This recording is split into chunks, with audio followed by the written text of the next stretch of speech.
Zee 24 तास, एक पाऊल पुढे.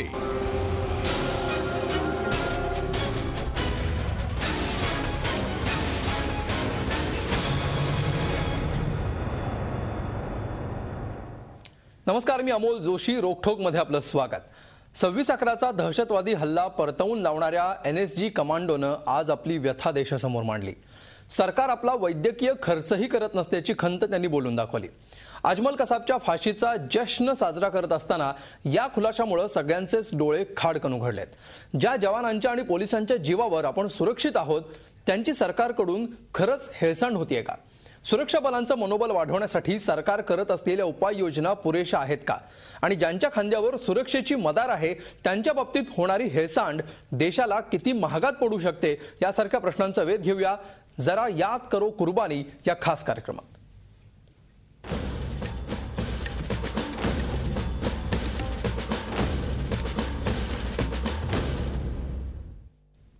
आणि या विषयावर चर्चेला सुरुवात करण्यापूर्वी आपण बघूया याबाबतचा एक खास रिपोर्ट.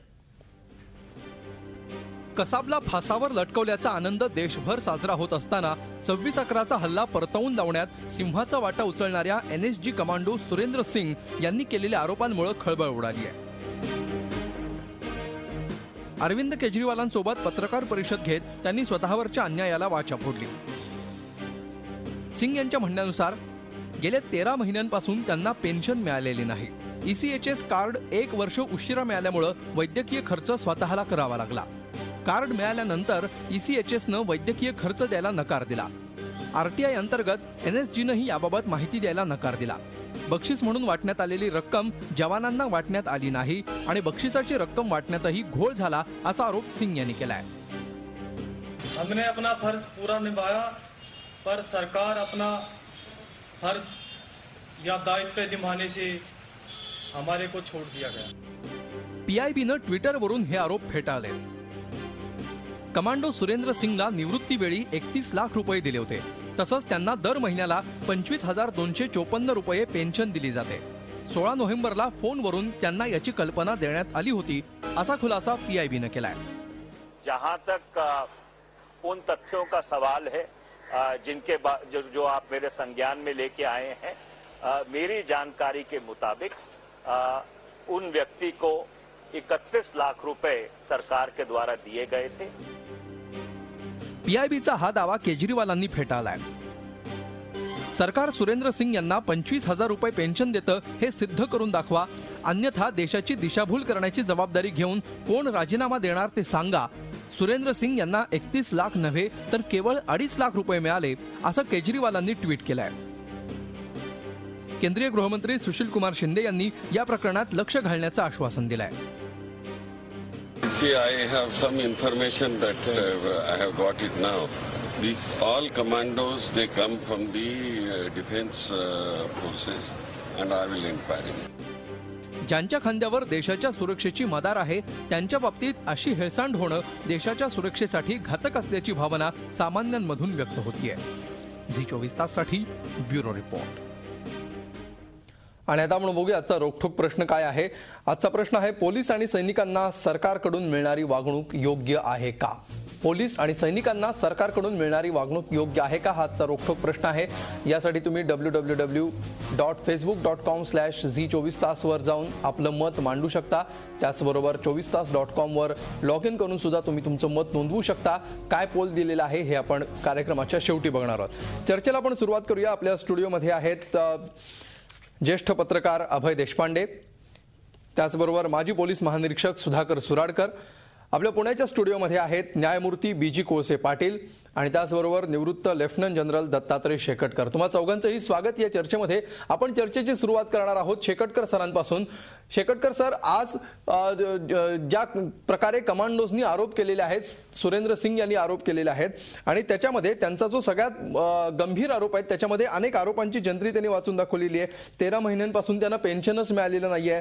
त्याचबरोबर ईसीएचएस कार्ड 1 वर्ष उशिरा मिळालं, त्यानंतर सुद्धा त्यांना वैद्यकीय उपचारांचा खर्च करावा लागला नाही. नाही. एक सैनिक आपल्या देशाच्या सुरक्षेसाठी आपला जीव पणाला लावतो, त्यात तो जायबंदी होतो, त्याचे हात, खांदे आणि त्याचबरोबर कान बधीर होतात आणि तरी सुद्धा त्याला ज्या मूलभूत सुविधा मिळणं गरजेचं आहे किंवा आवश्यक आहे त्या सुद्धा मिळत नाही. ही जी परिस्थिती आहे, एका सैनिकासोबत असं वर्तन करणं योग्य आहे का? काय वाटतं तुम्हाला? सर्वप्रथम मी आपल्याला एक विनंती करू इच्छितो की मी शासकीय प्रवक्ता नाही, मी कोणत्या राजकीय पक्षाचा नाही, परंतु मी जे म्हणणार ते वास्तविकता म्हणणार आहे. हो, हे जे इतक्या मोठ्या रूपामध्ये हे सांगितलं गेलं आहे, मला वाटतं हे कुठेतरी काही कमतरता आहे. हे वास्तविकतेपासून लांब जरा आहे. 31 लक्ष रुपये त्यांना मिळणार होते किंवा मिळाले असतील, त्यापैकी काही पैसा मिळाला असेल, बाकी मिळतील आहे. आपण ECS कार्डबद्दल सांगितलं. ह्या कार्ड मिळण्याकरता केव्हा ह्यांनी ॲप्लिकेशन दिली होती आणि त्याला वेळ लागतो, त्याची प्रक्रिया असते एक. तिसरं आपण म्हणत पाहिजे आहे की पैसा त्यांना मिळत नाही, पगार मिळत नाही. पेन्शन निर्धारित व्हायकरता पैसा लागतो. हे सैन्यामधून डेप्युटेशनवरती गेले होते NSG मध्ये. अनेक लोक जातात, माझ्यातर्फे अनेक लोक गेलेले आहेत आणि त्यांची पेन्शन निर्धारित होती. जर तुम्ही 15 वर्ष सर्व्हिस केलेली आहे तर तुम्हाला पूर्ण पेन्शन मिळते, अन्यथा त्याची पेन्शनची वेगळी स्थिती आहे. मला वाटतं हे तथ्य बहुतेक कुठेतरी कमतरतेमध्ये आलेले आहे आणि काही लोक आपल्याकडे असे आहे ज्यांनी हा ठेका घेऊन घेतलेला आहे की ह्या देशात काही पण चांगलं चालत नाही, सगळे सरकारने बसलेले आहे, कोणी काही काम करतच नाही. फक्त 1-2 लोक आहेत ज्यांनी आपले फक्त टोपी लावून बसायचं, वर्तमान आपल्या याच्यामध्ये पत्रकार परिषद घ्यायची आणि शासनाला शिव्या द्यायच्या. मला वाटतं ह्याचे दुष्परिणाम होतील. मला वाटत नाही की इतका घोर अंधकार पडला असेल कमांडो फोर्सेसमध्ये, नॅशनल सिक्युरिटी गार्डमध्ये इतकं होत नाही. परंतु त्यांनी जी शेवटी आता जी मांडली आहे की मला प्रॉब्लेम काय आहे, ह्या अगोदर त्यांनी कितीदा अधिकाऱ्यांची भेट घेतली, ते सक्षम अधिकारी आहेत त्यांच्याकडे गेले का, हे बसून राहिले का, हे जर तथ्य उघड आले तर मला वाटतं बरं होईल. परंतु मी आपल्याला एक निश्चितपणे आश्वासित करू इच्छू शकतो की भारतीय सैन्यामध्ये किंवा इतर कार्यामध्ये पण असे काही जे कामं होतात इतक्या ह्याच्यावर ते होत नाही सांगितले जातात. एखाद ह्याच्यामध्ये असू शकतं की थोडी कमतरता असेल, परंतु त्याला पैसे 31 लक्ष रुपये सँक्शन केले, त्याला 2 लक्षच मिळाले तर बाकी मिळतील ना, त्यांना नक्की मिळतील आहे. कारण की जो सँक्शन पैसा झालेला आहे त्याच्या बँकेमध्ये जाणार आहे, कोणाच्या घरी जाणार नाही. पेन्शन जी मिळते त्यांच्या पेन्शन अकाउंटमध्ये जाईल आहे, ती कोणी घेत नाही पैसा तो. तर हे आरोप करायच्या अगोदर माझी एकच विनंती आहे लोकांना की थोडासा विचार केला पाहिजे. कारण की ह्याचे दुष्परिणाम कसे होऊ शकतात की ज्या लोकांना ह्याबद्दल माहिती नाही, जाणीव नाही आहे, किंवा मी एक सामान्य पोलीस कर्मी आहे किंवा मी सैनिक कर्मी आहे, जेव्हा मी असे वृत्त पाहतोय तर मला असं लागतं की माझ्याबरोबर अन्याय होणार आहे. आणि उद्या जर मी ह्या अवस्थेमध्ये पडलो तर माझ्या मुलांना काय करणार आहे, माझ्या घरामध्ये काय होणार आहे, माझी अवस्था काय, हे मनोबलावरती फार दुष्परिणाम पडतात. झी 24 तास, एक पाऊल पुढे.